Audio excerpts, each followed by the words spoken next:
Are the Chicago Bears about to deal with two nightmares? Are these nightmares actually something that are happening on the field, or is this just in the headlines? Let's break it all down.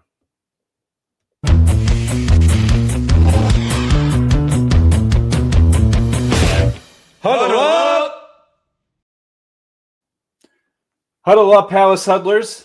As always, I'm Rob Schwartz with Bear Goggles On. This is going to be a solo podcast tonight, so hopefully it won't be too long. But we have a little bit of items to discuss. One of those items is going to be the Chicago Bears' potential new stadium.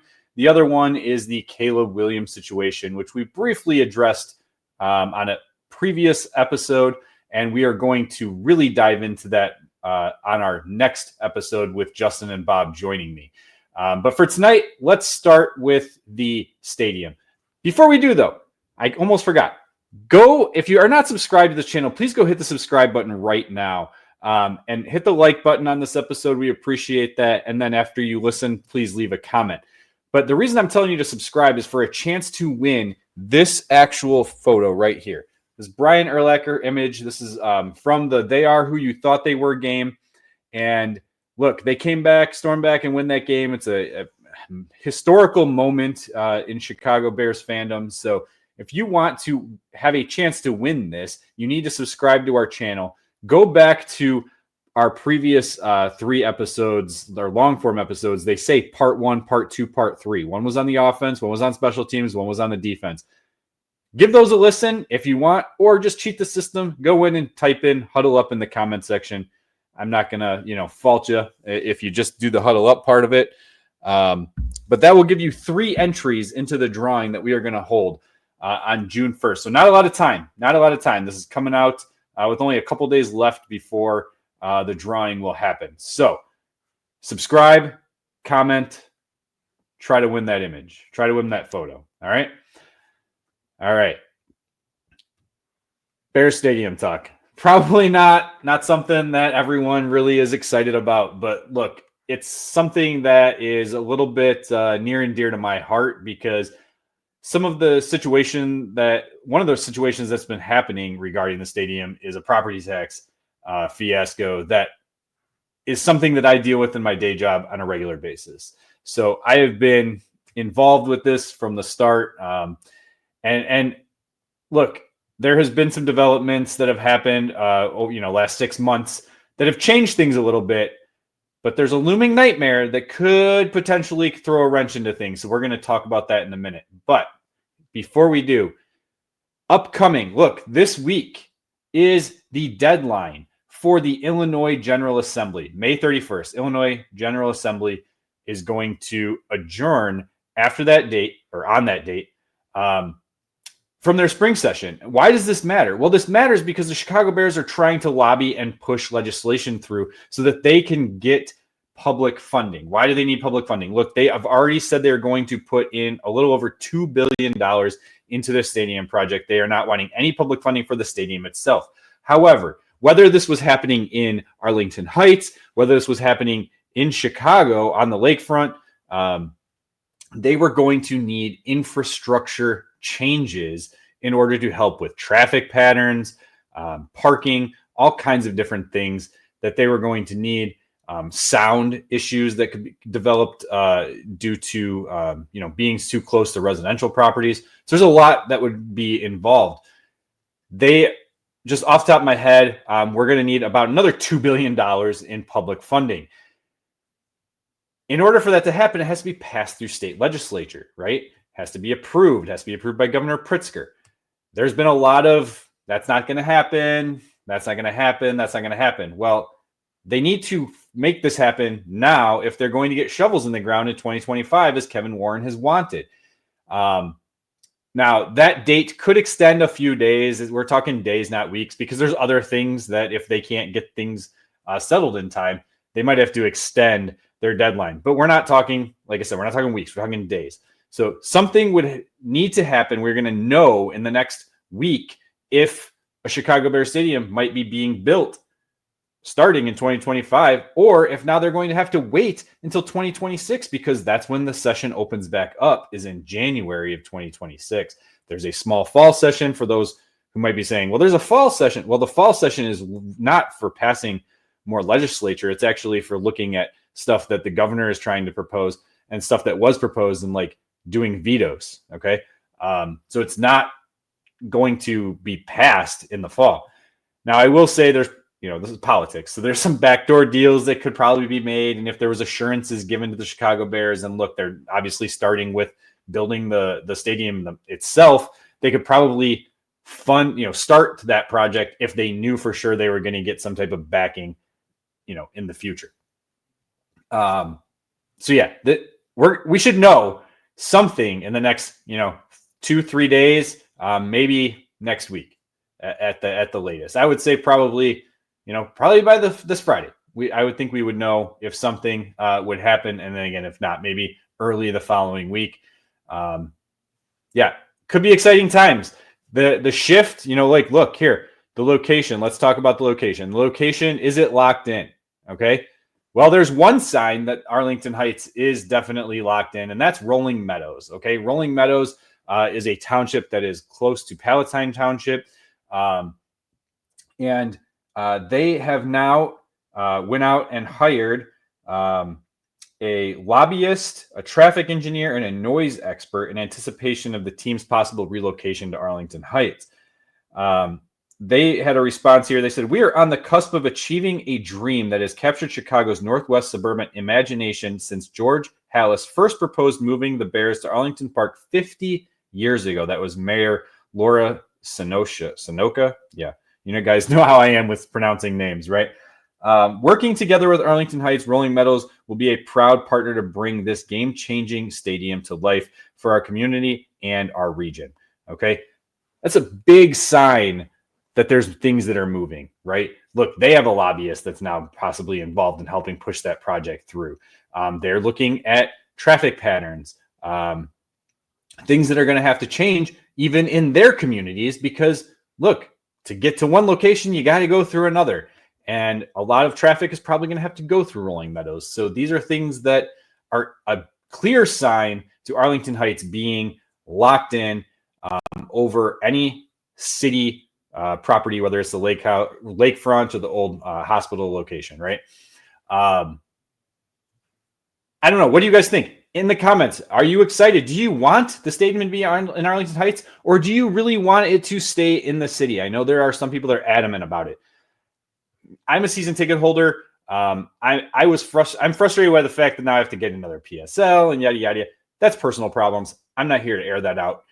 What I will say is it doesn't matter to me where the stadium is, but the one key factor about Arlington Heights, and everyone knows, we've been talking about it for a long time, is that the Chicago Bears would actually own that stadium, right? They're looking to build a multi-use property in that area.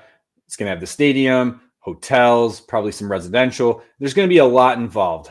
Casino was talked about, restaurants, all kinds of things. And they will probably sell some of that off to private investors. But we're looking at a potential campus type situation similar to SoFi Stadium in California, right? That would be fantastic for the Chicago Bears organization. Look, let's get rid of the RC Cola, please. Can we bring in Pepsi or Coke? That would be the start to a huge change that would make me very happy if I'm actually attending games. RC Cola is the worst tasting cola in the world, in my opinion. So, but not so fast, okay? Not so fast. The location might be locked in, but here's where things could get interesting. Is there another nightmare coming? Okay. I mentioned Palatine Township. For those of you who may or may not remember, back in 2022, that is when the Chicago Bears signed. Look, they were one of, I think, 4 different potential buyers of the Arlington Racecourse, and they won the ability to purchase the property. Okay. They didn't actually buy it in 2022. There's a purchase agreement that was signed in 2022. We knew that the amount was going to be 197 plus million. We knew that, it was going to take time. There's like things that happen. If you've ever sold a house, right, you don't close in 30 days for one. Now imagine a ginormous commercial property, right? Now you're going to have to do land surveys and all these other different things that you're going to have to do in order to make sure that this is truly what you want to do. Now, I will tell you they probably waited until the end of January. I think it was January 31st of 2023 that they actually signed, and they probably did that for a property tax reason. For those of you who don't live in Cook County operates on a 3-year tax cycle. Okay, so your property value will be locked in, say 2022, right? And it'll be in that value will be locked in for 22, 23, 24, right? Then the next cycle will be 25, 26, 27, and so on and so on and so on. Now, there are ways that can fluctuate up and down a little bit here and there, but I'm not going to get into that. That's boring, right? But here's where it's interesting, and in my opinion, an unethical way. Fritz Kagi is the Cook County Assessor. Fritz Kagi decided to use that purchase agreement to inflate the value of that property. It went from, I think, 30. This is all off the top of my head because I don't have the numbers in front of me anymore. But I think it was like roughly around $30 million that property was valued at, and shot it up to $197 million, the value of the purchase price. The problem with that is, again, sales don't always happen. You could have a purchase agreement and a sale doesn't actually go through. If you have sold a house, maybe you've had this happen. We did. Our townhouse, we went through multiple purchase agreements. People backed out at the last minute. Cost us money in the end, to be honest. Because you see that. You see, okay, well, why did these people back out? Well, why did these people back out? So showing started happening lower and lower. A little bit different with the commercial aspect, but look, sales aren't guaranteed just because a purchase agreement was signed. The Cook County assessors never should have inflated that value. Never should have inflated that value. Now, that value was still owned by the previous owner. I think it's Churchill Downs. And Churchill Downs had to hire an attorney, and they had to fight it. And I believe they got it down, if my memory is correct, down to $95 million. Again, based off of they had to go to the board of review and so on and so on and so on. Okay, got it down to $95 million. 2023, the assessor, it keeps it, inflates it all back up again. But here's what he tried to do.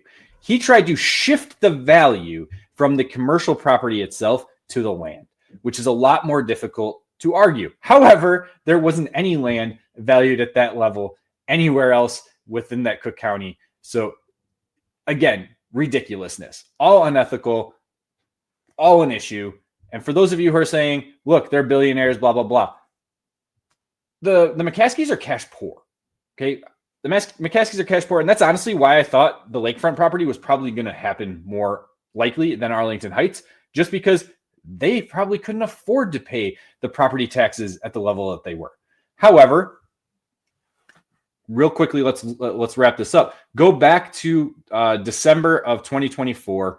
They came to a property tax agreement with Arlington Heights. Okay, they got them to value it at 10%, which was what it should be because it's basically vacant land now. And vacant land is valued at 10% and not at 25%. That drastically changes what you're paying in property taxes. Okay, I think it went from almost 9 million down to about 3.5 million. Okay. Huge difference.